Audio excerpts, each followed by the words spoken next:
In this tip of the day, let's take a look at the split job command provided by OneCNC Mill Expert. Now, this is a great command in that it gives you the ability to split your geometry at any Z level that you'd like. Now, in this example, you can see that we have a solid model, and what we're going to do now is we're going to split it right here at Z0. To do that, it's very simple. Just head over here to the Command Manager, select Model Tools, and then select Parting Tools. From there, within your Join and Parting tool, select Split Job. Once you've done that, just simply click OK. And then here, you're going to designate where you want to split the model. I want to split it right here at Z0. So I have 0 here.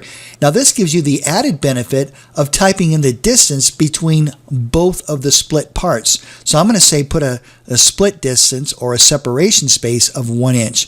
Let's click OK to that. And there we go. It's as simple as that. Now we have 2 halves of geometry that we can work on for setting up our project. All right, that's it for this tip of the day. Thank you so much for watching, and I look forward to seeing you in the next video.